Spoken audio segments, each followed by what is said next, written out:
2017년 성탄 주일이 됐습니다. 성탄의 기쁨과 영광이 평강이 성도 여러분의 심령과 가정과 교회에 우리나라와 민족에 충만하게 임할 수 있기를 진심으로 축원하겠습니다. 자, 좌우에 계신 분들 같이 인사 나누시죠. 메리 크리스마스.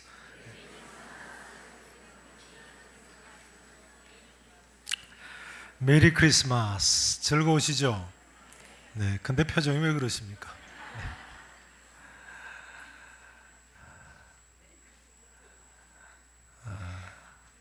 영국의 콤프레스라는 여론조사 기관의 조사한 바에 의하면요, 영국 사람들 중에 예수님의 동정녀 탄생을 믿는 사람이 34%에 불과하다고 합니다. 그러니까 10명 중에 3명 정도가 동정녀 탄생을 믿는 거죠. 미국의 해리스 여론조사 기관에서 조사한 바에 의하면요, 미국 사람들 중에는 동정녀 탄생을 믿는 사람이 61%라고 합니다. 그러니까 미국 사람들이 영국 사람들보다 믿음이 배는 좋은 것 같습니다. 34% 대 61%니까요. 우리나라는 어떨까요? 우리나라 사람들은 동정녀 탄생 얼마나 믿을까요? 글쎄요, 우리는 신구교도 다 합쳐도 기독교 수가 30% 정도밖에 안 되니까요. 동정녀 탄생을 미국 사람이나 영국 사람들보다 덜 믿을 겁니다. 틀림없으시죠? 이 자리에 있는 모든 분들이 다 믿어도 30%가 그저 안 될 것 같습니다. 우리나라 사람들의 믿음을 위해서 기도하셔야 되겠습니다. 또 성탄절을 맞이했는데 전도를 많이 하시기 바랍니다. 네, 별로 크게 대답 안 하실 줄 알았어요. 네.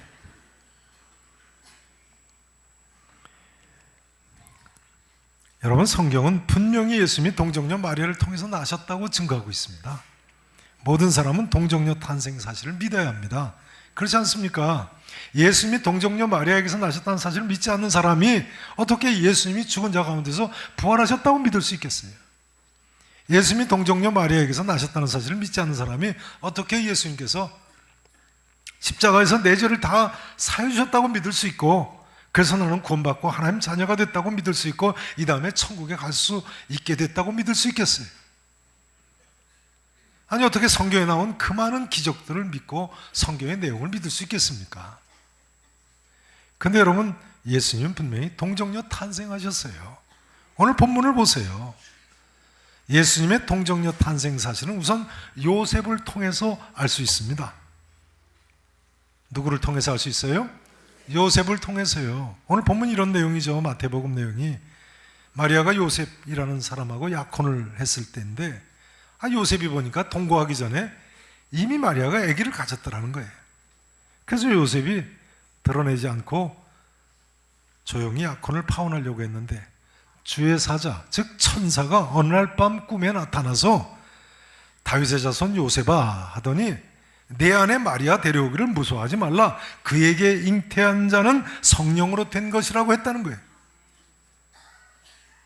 무엇으로 잉태됐다고요? 성령 하나님으로 말미암아서요. 한번 여쭤보겠습니다. 마태가 지금 이 증언하는 이야기를 맨 처음 이 이야기를 한 사람이 누구겠습니까? 꿈에 천사가 나타났는데 이렇게 이야기했다. 맨 처음에 누가 이야기했겠어요? 틀림없이 요셉이겠죠. 자기가 꾼 꿈을 이야기하니까요. 그러면요, 요셉이 이 이야기를 왜 했겠습니까? 아니, 자기가 약혼한 여자가 이유 없이 애를 가졌는데 요셉이 이런 이야기를 할 리가 있습니까? 그건 분명히 사실이니까, 자기가 실제로 꿈에 천사를 보고 그런 이야기를 들었으니까 이렇게 이야기한 거겠죠. 요셉의 말을 왜 믿을 수밖에 없냐면요, 미국의 맨하탄의 리디머 장로교회 유명한 팀 켈러 목사님이 이렇게 이야기했어요. 요셉이 마리아하고 결혼한다면 그 사회의 모든 사람들이 아기 출생 시기가 결혼 후 10달 만이 아닌 것을 알게 될 텐데, 그렇겠죠? 주위 사람들이 다 알겠죠.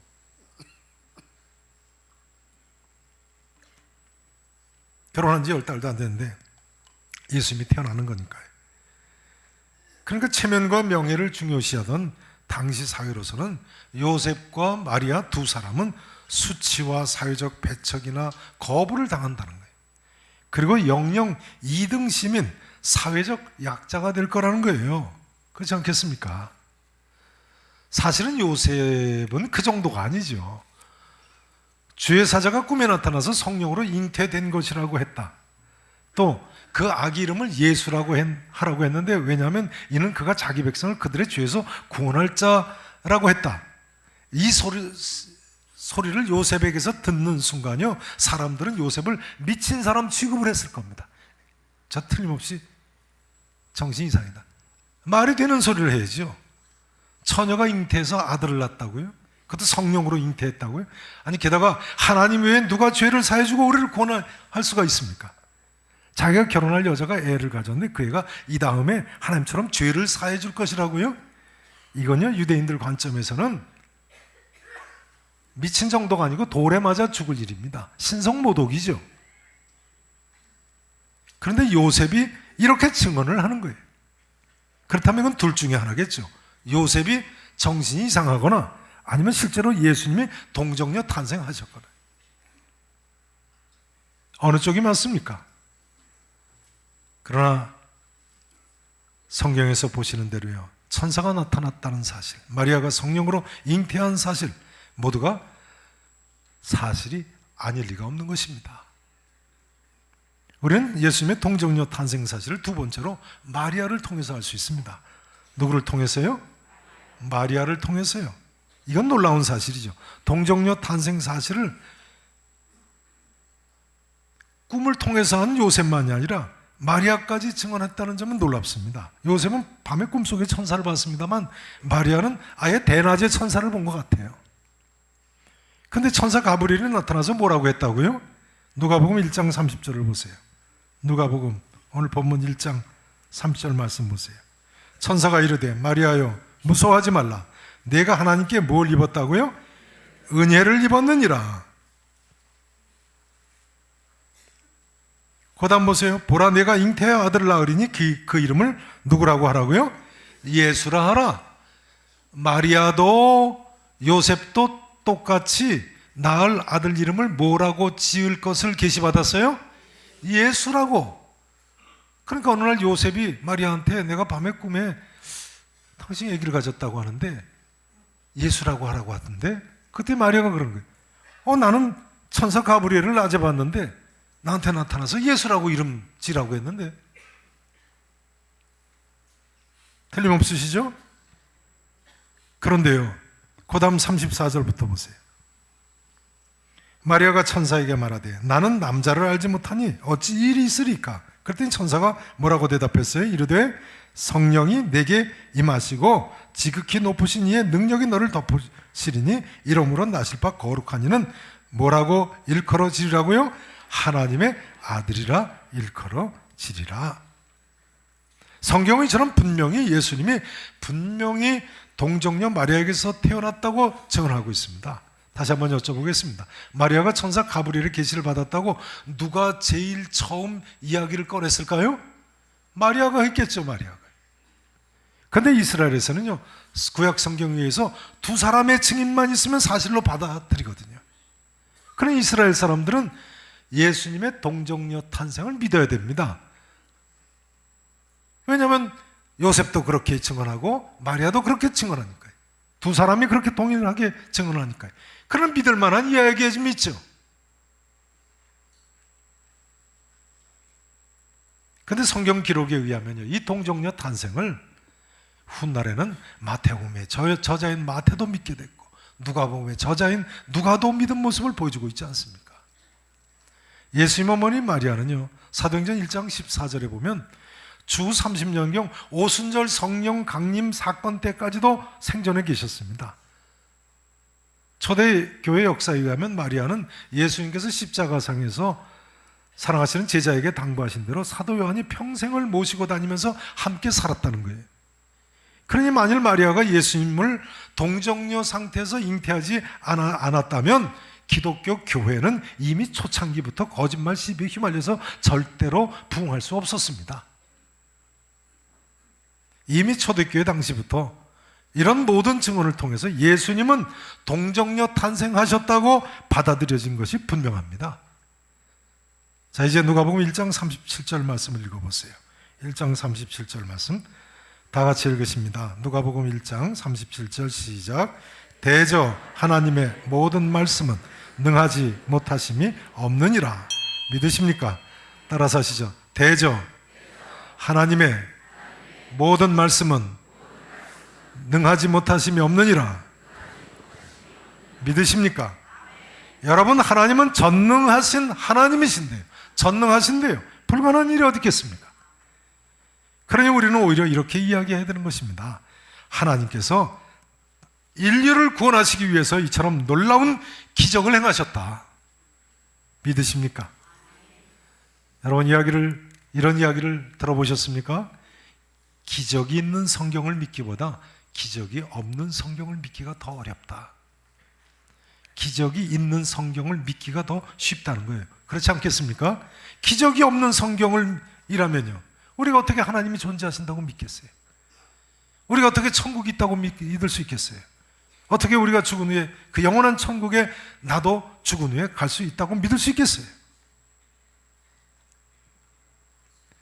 믿음 없는 자가 되지 마시고 믿는 자가 되시기를 진심으로 축원합니다. 이제 세 번째로요, 우리는 예수님의 동정녀 탄생 사실을 엘리사벳을 통해서 또 하나 알 수 있습니다. 따라서 하실까요? 요셉을 통해서, 마리아를 통해서, 엘리사벳을 통해서,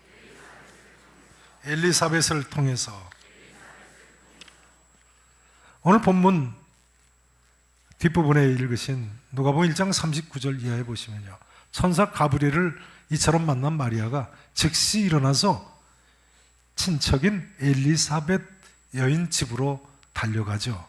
그래서 그 아래 보시면 석 달쯤 같이 살았다고 나와 있습니다. 어느 정도 같이 살았다고요? 석 달이요. 그러니 엘리사벳은 마리아가 다른 남자를 만나지 않았다는 증인이 될 수 있는 겁니다. 석 달 동안 같이 살았으니까요.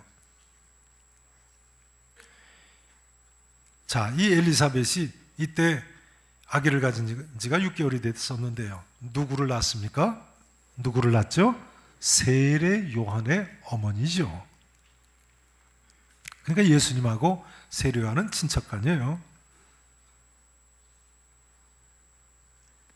그런데요, 누가복음 1장 42절 읽으신 말씀에 보면요, 엘리사벳이 이처럼 자기한테 나오는 마리아를 보자마자 마리아가 이야기를 하지 않았는데도 성령이 충만해서 동정녀 탄생 사실을 알았다는 거예요. 오늘 본문에 의하면요. 성경에 뭐라고 이야기합니까? 엘리사벳이 큰 소리로 뭐라고 외쳤다고요? 여자 중에 내가 복이 있으면 내 태중의 아이도 복이 있도다 했다는 거예요. 엘리사벳이요, 성령이 충만해서 이미 자기에게 나오는 마리아가 성령으로 잉태된 것을 고백하고 있어요. 더욱 놀라운 사실은요, 그 정도가 아니라 그 다음에 보시면, 자, 43절 같이 읽으세요.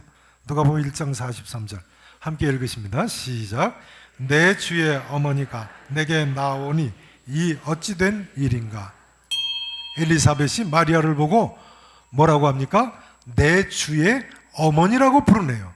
그러니까요, 엘리사벳은 마리아의 태중에 있는 아기가 이 예수님이 말이죠, 역사상 최초로 주님이라는 사실을 알았던 사람입니다. 역사상 최초로 예수님을 주님이라고 고백하고 있어요. 대단하죠. 여러분, 동정녀 탄생하신 예수님이 우리의 주님이신 줄 믿으시기를 축원합니다. 마리아에게서 나신 그 예수님은 동정녀 탄생하신 예수님, 우리의 주님이세요. 이 주님께 여러분 인생의 전폭을 의지하고 사시기를 축원합니다. 이제 네 번째로 우리는 동정녀 탄생 사실을 구약 성경을 통해서 알 수 있습니다. 뭘 통해서 알 수 있어요? 따라서 하시죠. 구약 성경을 통하여, 요셉을 통해서, 마리아를 통해서, 엘리사벳을 통해서, 구약 성경을 통해서 우리는 예수님의 동정녀 탄생 사실을 여기 보세요. 이 구약 성경을 통해서 알 수 있어요. 구약 성경 7장 14절에 마태복음 1장에서 그 예언이 얼마나 놀랍게 성취됐는가를 설명하고 있죠. 자, 마태복음 1장만 보시겠습니다. 1장 22절을 보세요. 이 모든 일이 된 것은, 자, 이 모든 일이 된 것은요, 22절입니다. 주께서 선자로 하신 말씀을 이루려 하심이니, 구약 성경 특별히 이사야 선자로 하신 말씀을 이루려 하심이니 이르시되, 자, 대표적인 기절을 이사야서 7장 14절을 인용하죠. 보라부터 같이 읽으십니다. 시작. 보라, 처녀가 잉태하여 아들을 낳을 것이요 그의 이름은 임마누엘이라 하리라 하셨으니, 이를 번역한즉 하나님이 우리와, 아멘. 예수님 당시의 유대인들은요, 이 이사야서 7장 14절 말씀을, 이사야 시대니까요, 이미 700년 이상이나 하나님의 말씀으로 받아들이고 있었습니다. 그러나 그럼에도 불구하고 이 구절을 문자 그대로 문자적으로 받아들여야 된다고 생각을 미처 하지 못했어요. 처녀가 잉태하여 아들을 낳을 것이다. 그의 이름을 임마누엘, 하나님 우리와 함께 하신다는 뜻으로 문자 그대로 받아들여야 되는데 비유적으로 받아들였어요. 비유적으로. 그래서 이 구절을요, 장차 어떤 위대한 지도자가 와서 비유적으로 하나님이 함께 하신다, 그 정도로만 해석을 하고 있었어요. 그러나 이 하나님이 함께 하신다는 임마누엘의 약속은 비유가 아니라 예수님이 육신의 옷을 입고 이 세상에 오심으로 문자 그대로 성취됐습니다. 성도 여러분, 성육신 하신 예수님을 믿음으로 바라보시며 하나님이 우리와 함께 하시는 줄로 확실히 믿으시기를 축원합니다. 물론 인류 역사상 예수님 외에는 처녀에게서 잉태한 사람이 아무도 없지요. 그래서 어떤 사람들은 이사야서 7장 14절에 보라, 처녀가 잉태해 아들을 낳을 것이요, 이 처녀는 젊은 여자를 일컫는 단어라고 주장을 합니다. 잘못 주장을 합니다. 그러나 젊은 여자에는 처녀가 포함되어 있는 거죠. 오히려 초대교회 사도들이 이 구약 성경 귀절을 예수님께서 처녀에게서 잉태하신 분이라고 분명히 거듭거듭 이처럼 증언하고 있지 않습니까? 그렇습니다.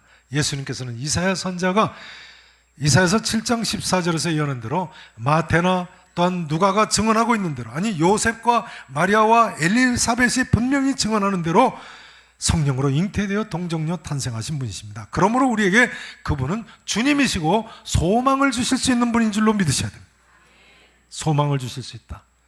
동정녀 탄생하신 예수님은 누가 아버지시라는 이야기예요. 동정녀 탄생하셨으니까요, 누가 아버지시라는 이야기예요. 하나님의 아버지신 하나님의 아들이시기 때문에 우리에게 소망을 주실 수 있는 것입니다.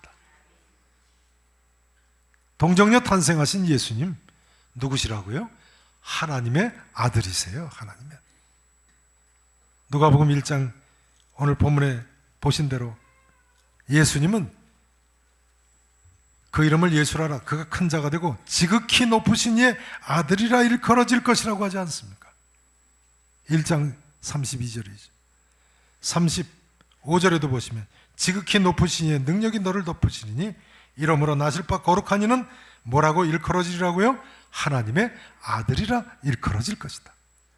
바라기는 이 자리에 계신 모든 분들께서요, 우리가 매주일 신앙 고백하는 대로 예수님을 성령으로 잉태하사 동정녀 마리아에게 나셨다고 분명히 믿으실 수 있기를 축원합니다.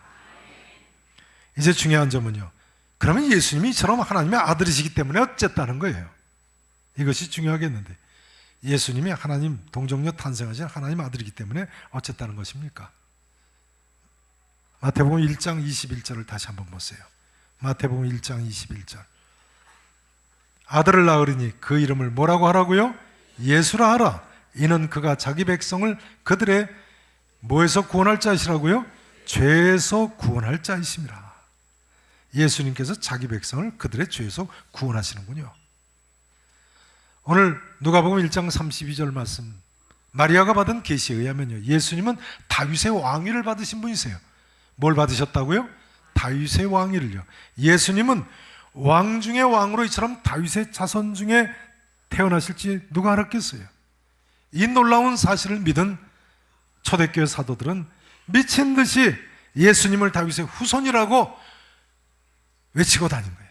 여러분, 초대교회 성도들의 이 기쁨을 헤아릴 수 있으십니까? 하나님의 아들이 구약 성경에 연대로 오셨다. 하나님의 아들이 다윗의 자손으로 약속대로 이 땅에 오셨다. 하나님께서 우리를 버리지 않으셨다. 하나님께서 우리를 돌보셨다. 하나님께서 우리의 죄를 사해 주셨다. 하나님께서 우리를 구원해 주셨다. 2017년 성탄절 기간 동안에 이 기쁨과 환희가 우리 모두의 기쁨이 될 수 있기를 간절히 축원합니다. 이제 마지막으로 누가복음 1장 33절 말씀을 다시 한번 읽고 마치겠습니다. 누가복음 1장 33절 같이 한번 함께 읽으십니다. 함께 읽으십니다. 그 조상 1장 33절입니다. 자, 함께 읽으십니다. 시작. 야곱의 집을 왕으로 다스리실 것이며 그 나라가 무궁하리라.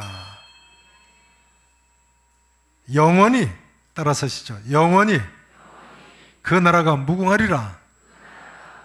영원히 그 나라가 무궁하리라. 한번 여쭤보겠습니다. 역사상 망하지 않은 나라가 있습니까? 없습니까? 없죠. 하나도 없죠. 이 세상 나라는 모두 한결같이 다 유한합니다. 그런데 하나님 나라만은 영원한 하나님의 나라인 줄로 믿습니다. 그러니까요, 지금도 왕중의 왕이신 예수 그리스도께서 우리 가운데 통치하시고 이 하나님의 주님의 통치는 이 다음 저 천국에까지 영원히 이루어질 것입니다. 그 하나님의 나라가 무궁하리라 믿으실 수 있기를 축복합니다. 그 나라는요, 수정 같은 유리바다가 있고 성은 정금이고 12문은 진주로 되어 있고 성의 길은 맑은 유리 같은 정금으로 되어 있다고 가르치고 있습니다. 무엇보다도 그 성에는 보석 같은 하나님의 보좌가 있을 것이며 하나님과 어린 양의 보좌로부터 생수의 강이 흐르므로 다시는 사망이 없고 다시는 애통하는 것이 없고 곡하는 것이나 아픈 것이 있지 아니할 줄로 믿습니다. 여호와 우리 하나님의 열심히 이 하나님의 나라를 반드시 완성하실 것입니다. 2000년 전 유대 땅에서 동정녀 탄생으로 자기 아들 예수 그리스도를 이 땅에 보내셔서 우리를 구원하신 그 열심으로 분명히 이루실 것입니다. 사랑하시는 성도 여러분, 이 자리에 계신 모든 분들이요, 한 분도 빠짐없이 이 구원의 기쁜 소식, 이 엄청난 환희의 소식을 믿으시고 이 복음의 기쁜 소식에 합당한 삶을 일평생 영원토록 사실 수 있기를 우리 구주 예수 그리스도 이름으로 간절히 축원하겠습니다.